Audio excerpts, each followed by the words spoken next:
Taurus, ayan. Sorry, mali yung ano ko. Taurus, ito yung reading mo for August 4 to 10 or kung kailan mo man ito makita, matsyempuan, timeless reading naman ito. Taurus, maraming salamat sa support mo, Taurus, kung matagal ka nang sumusubaybay.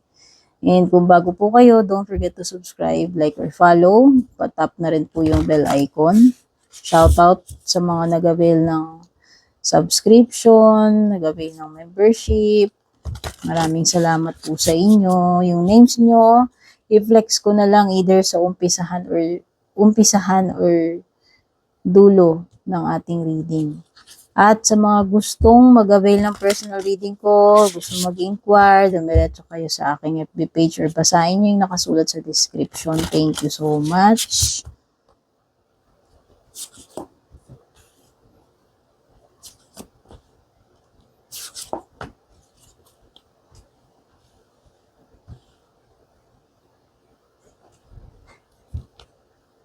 Meron ditong wood rat, fire dragon, metal pig. Baka may ipinanganak sa inyo, year of the rat, dragon, or pig.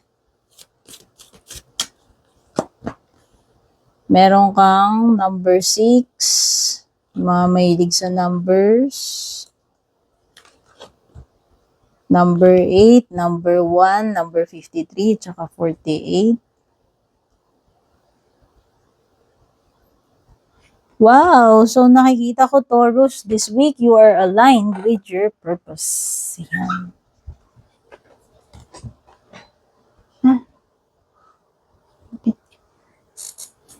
Naipit ko yung aso ko, guys. Lagi kasi yung pumipwesto dito sa may paan ng upuan ko, may gulong. Sorry naman. Buti na lang narinig ko. Oh, you are aligned with your purpose ngayong week na ito. Kaya nakikita ko na ikaw ay nasa tamang path. Kung ano man yung ginagawa mo, ibig sabihin nasa tamang landas ka. So, recently may mga nakikita akong mga post. Parang palatandaan daw pag nasa tamang path, kapag pahirap ng pahirap yung path mo. It's a sign na nandoon ka sa tamang landas. O yan. Basta, importante dito yung pagiging aligned mo sa iyong purpose. Ano ba yung goal mo this week? Yun yung importante. At dapat yung mga ginagawa mo ay naaayon or dapat para doon sa iyong goal. Naka-align lahat yun. Okay, so yan. Kung gusto mong ma-accomplish itong goal mo this week, importante yung alamin mo ano ba talaga yung pinaka-goal, and then ano yung mga actions leading towards the completion ng iyong goal. Dapat umaayon siya. Okay? So this is you na alam mo dapat kung ano yung purpose or goal mo this week. Fire dragon, co-create with the universe. Wow, so ang nakikita ko dito talagang in alignment, no? Ayan, nakikita ko dito na pati si universe ay nakikipag-co-create sa iyo towards the completion of this goal na sinasabi. Kung ano man itong purpose mo this week, it's very important. Kasi imagine mo na nakikipag-co-create si universe sa iyo. So, ibig sabihin, binabackupan ka. Binabackupan ka ni universe dito sa iyong sa iyong path, itong goal mo this week, kung ano man yan. Gina-guide ka, no? And tinutulungan ka niya na na makumpleto mo yung task na yan or goal na yan, kung ano man yung purpose mo na yan. Ayan partnership and collaboration. So nakikita ko in harmony, pati yung mga, kung nakikipag-coordinate ka kung kani-kanino, may team, may mga grupo, or may tao na kailangan mong maka-collaborate, maka-partner dito sa iyong purpose or goal, is in alignment, no? Lahat ng support na kailangan mo, ibibigay sa iyo ni universe. As long as alam mo kung ano talaga itong dapat malinaw sa iyo, itong path na ito, itong goal na ito. Okay, so nakikita ko dito is a successful outcome ng goal mo dahil in alignment and sinusuportahan ka nitong mga tamang tao na kailangan mong maka-team up dito, in pati si universe nakikipagtulungan sa inyo towards this goal. And tayo dito, kuha tayo sa love life mo. Wow, twin flame, ayun. So, pati sa love life mo, in alignment. O, ayan, yung mga iba, yung mga gustong makabuo dito ng Junakis. O, baka ito na yun. O, sinasabi dito, whether married ka, hindi, ito ay twin flame mo. Meron kayong divine connection. Malalim, this is spiritual connection. Oo. Tapos yung iba dito, very full of emotions kayo.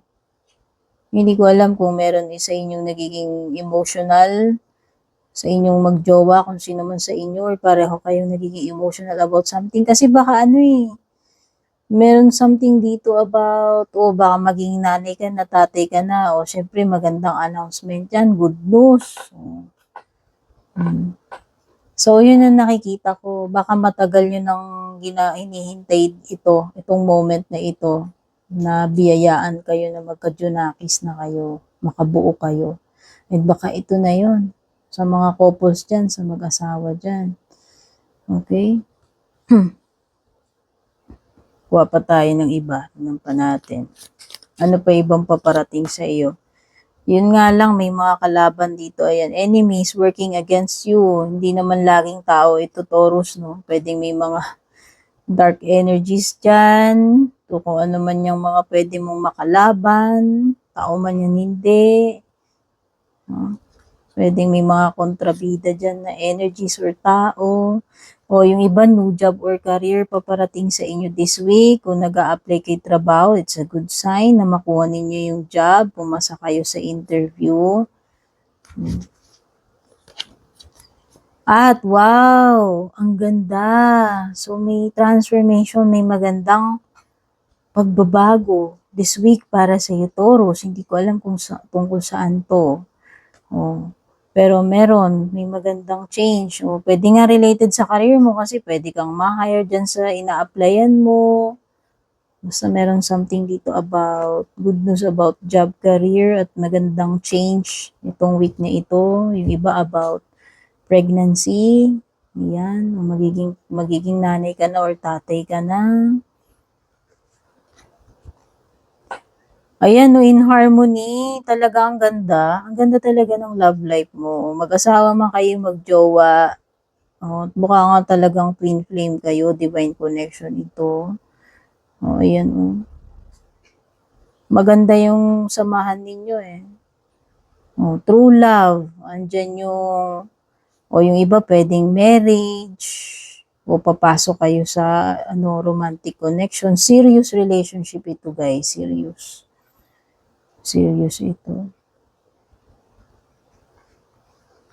Ibig sabihin pagsasama or partnership. Kasi may collaboration din dito eh. Yung mga single dyan, yung mga hindi pa nakakasal, hindi pa na-engage, ito na yun.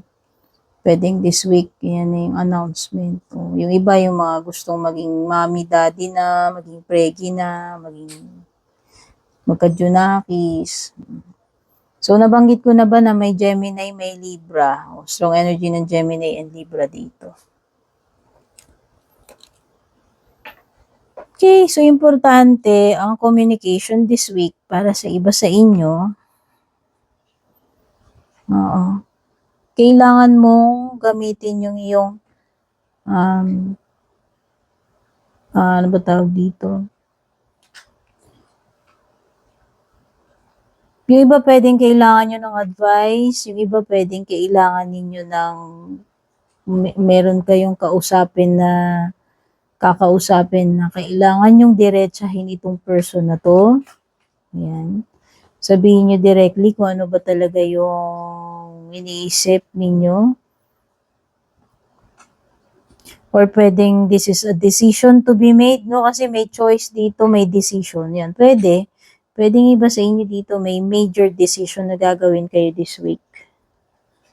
Oh, may pagpili eh. May pagpili, may decision making. So, nito. Importante. Or communication. Importante na meet up or pag-uusap.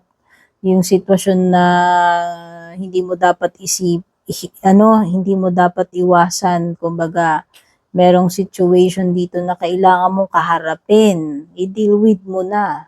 No? Ayan. And, siguro iwasan mo yung maging pessimistic, mag-isip ng mga negative sa sarili mo or negative self-talk na sasabihin mo. Or masyado mong kinikriticize sarili mo, masyado mong dinadown sarili mo, or masyado mong wala kang, or yung iniisip mo hindi mo kaya, wala kang confidence, ayan. O ito, iwasan mo yung mga negative thinking, negative self-talk sa sarili mo. Okay, and ikaw ang magbibigay ng kalayaan sa sarili mo with the Eight of Swords. Ikaw din kasi yung parang naglilimita sa sarili mo dito, Taurus eh. So, ikaw ito kung paano mo maialis yung sarili mo sa ganitong klaseng situation ng pagiging stuck sa ganyan. Okay? And tingnan na natin closing messages for you.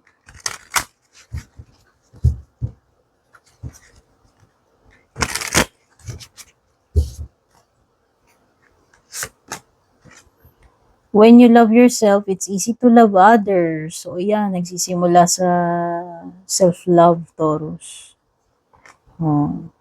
Importante, mahalin mo rin muna yung sarili mo bago mo ibigay 100% yung sarili mo sa iba. Let go and let God.